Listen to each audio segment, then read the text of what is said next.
2,000 miles away from the trench stalemate in France, another kind of war was being fought in the desert wastes and river valleys of the Middle East.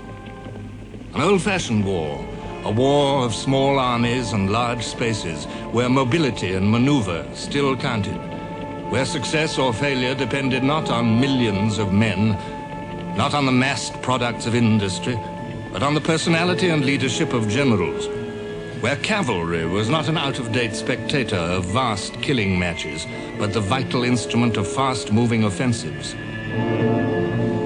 where rivers were the lifelines of the armies, as they had been in the eastern campaigns of Alexander the Great and Napoleon Bonaparte. This region was the bridge between Europe and the East, between the East and Africa.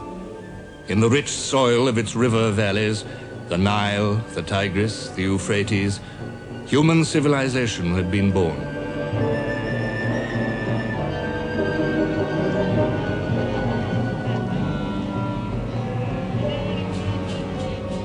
Down the centuries, tide after tide of conquest had flowed over the Middle East. The Babylonians, the Assyrians, the Egyptians, the Persians, the Greeks, the Romans, the Arabs, and the Turks.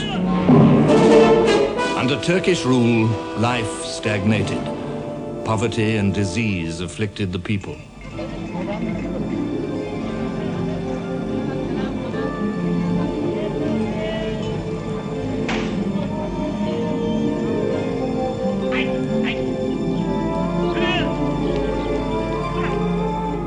The 19th century brought a stirring of ancient memories of nationhood to the Arabs.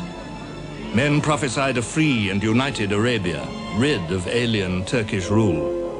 In 1883, a French traveler noted, "Everywhere I came upon the same abiding and universal sentiment, hatred of the Turks. The notion of concerted action to throw off the detested yoke is gradually shaping itself. An Arab movement, newly arisen, is looming in the distance, and a race hitherto downtrodden will presently claim its due place in the destinies of Islam." Towards the end of the 19th century, another race was reviving memories of nationhood, the Jews. They had scattered across the globe after the Roman Emperor Titus had captured Jerusalem in AD 70. Now there was a movement to bring the Jewish race home again and build in Palestine a new Jewish state. The Jews began to return. The subject races of the Middle East were stirring against the bonds of the senile Turkish Empire, but the Turks still ruled over the crossroads of the world, collision point of the imperial ambitions of the European powers. The Middle East, Egypt and the Persian Gulf, was the key to the British hold on her Indian Empire. To keep the Middle East safe from France, Nelson had sunk Napoleon's fleet at the Battle of the Nile. To keep it safe from Russia, Britain had fought the Crimean War. Since its opening in 1869, the Suez Canal had become the direct route linking Britain to India and Australia and New Zealand. And since 1882, the British had been the paramount power in Egypt.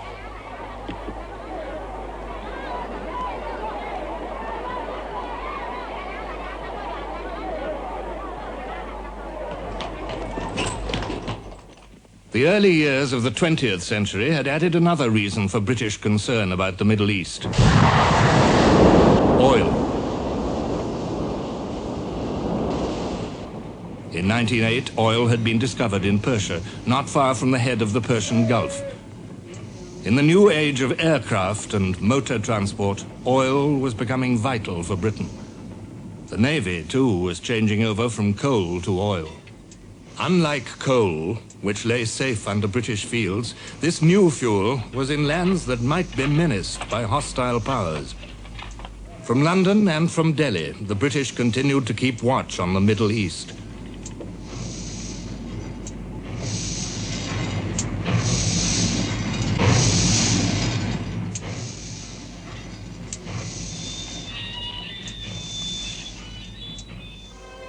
The eyes of the German Empire were also fixed on the head of the Persian Gulf.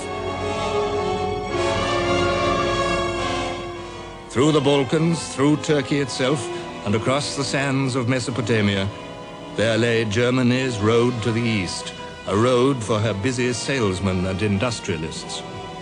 The Berlin to Baghdad Railway. By 1914, all but 400 miles had been completed.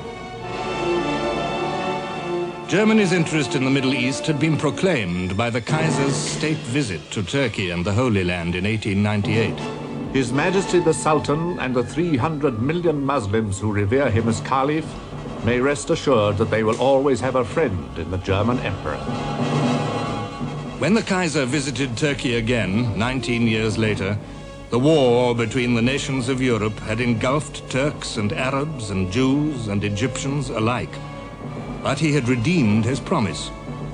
In 1914, Germany gave Turkey the warships Goeben and Breslau to replace 2 Turkish ships being built in British yards and seized for the Royal Navy.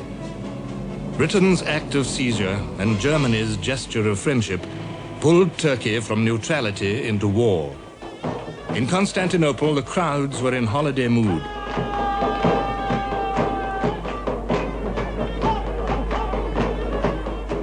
But the Kaiser saw them, and all their fellow Muslims everywhere, as a means of destroying Britain's Indian Empire, that empire which tormented him with envy. We must inflame the whole Mohammedan world to frantic rebellion against this detestable, treacherous, conscienceless nation of shopkeepers. For if we are to bleed to death, England shall at all events lose India.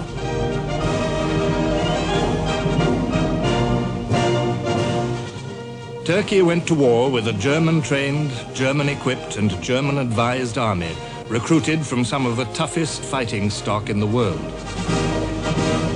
Which way would the Turks march? Across the Sinai Desert to the Suez Canal? Down the Tigris and Euphrates to the oil fields of Persia? For the British, the loss of either would have been a catastrophe.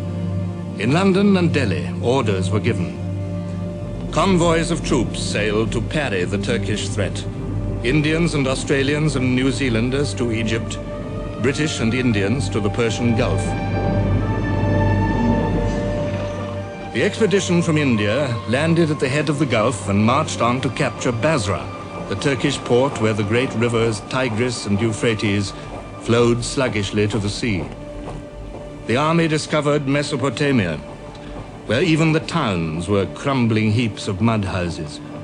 An Arab proverb said, "When Allah had made hell, he found it not bad enough. So he made Mesopotamia and added flies." Gradually, a primitive base was built up amid the palm groves of Basra. More troops arrived to share the flies and the dysentery. The oil fields were safe.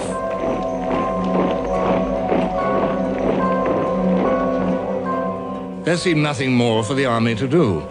But its new commander, Lieutenant General Sir John Nixon, was not a man to rest on the defensive.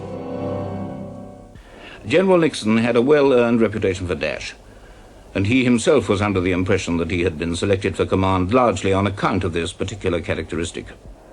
Nixon dispatched a British and Indian force northwest